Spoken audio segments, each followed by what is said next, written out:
Today we're going to be making a quinoa tabbouleh. Now tabbouleh is usually made using cracked wheat and mint and cucumbers, and it's of Lebanese origin.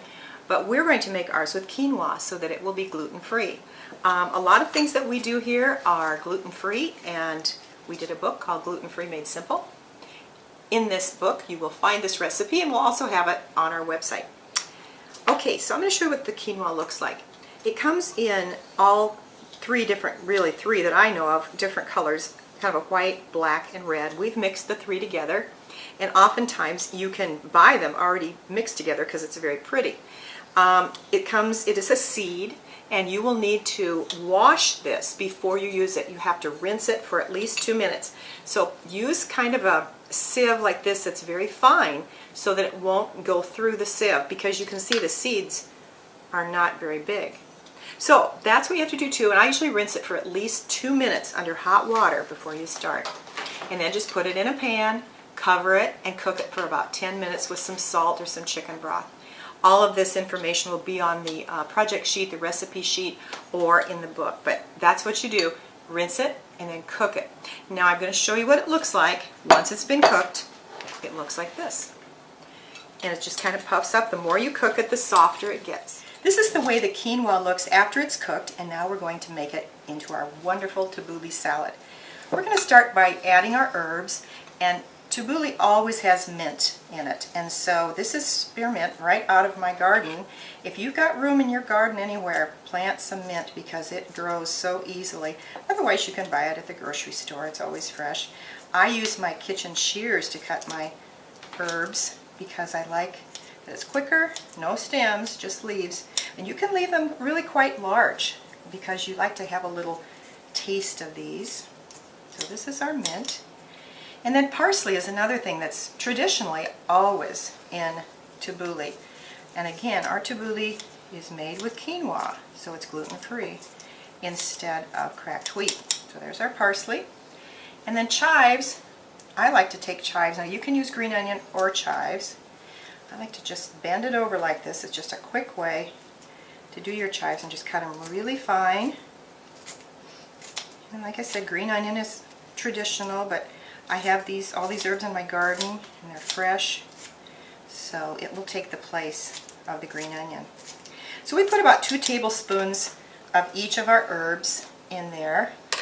These are fresh. If you use dried, you would use less herbs than if you use fresh. So that's our herbs in our salad. Now we're going to add our cucumbers. The cucumber is, again, the traditional ingredient of tabbouleh, and I leave them fairly large. You can cut them smaller if you want. We put about 3/4 of a cup in there. Celery, I put about 3/4 of a cup of celery in there as well because I like the crunch. Again, tabbouleh is a personal, you can add more or less of some of the ingredients, but to be tabbouleh, it needs to have the parsley, some kind of an onion or chive, and mint. And then here's our chopped tomatoes. I put a cup of chopped tomatoes in there. It adds a lot of color. It's very, very pretty. And when I was out picking my herbs, I saw that I had some pretty little cherry tomatoes. Now these are called chocolate cherry tomatoes, and we're just going to slice those. Look how pretty they are. So just put those in there. So again, if you've got something in your garden, some tomatoes or something that you want to add, just put those in there. So that's all the ingredients that we need to have in there. We have our quinoa, our cucumber, parsley, mint, chives, tomatoes, celery, and it's looking very beautiful. Now all we have left is the dressing. So for the dressing in here, we have 3 tablespoons of water, 3 tablespoons of oil, and 3 tablespoons of lemon. Now all of these ingredients are on our website or in the gluten-free cookbook. And I always use fresh lemon because it just has just a little more freshness to it than something out of a bottle. So just you can squeeze it by hand, or I actually did this ahead of time into a lemon squeezer. And then I'm going to put my salt and pepper, about a teaspoon of salt, and just a little bit of, I like the coarse pepper.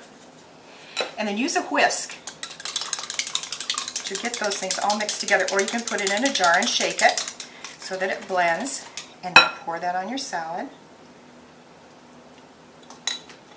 Now we're going to stir it up, see what it looks like. It's just covered beautifully.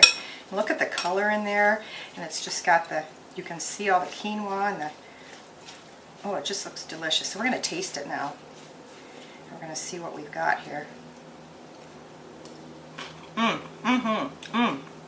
It's delicious. It has texture and flavor. For this recipe and more, go to our website, whatiscarolmaking.com.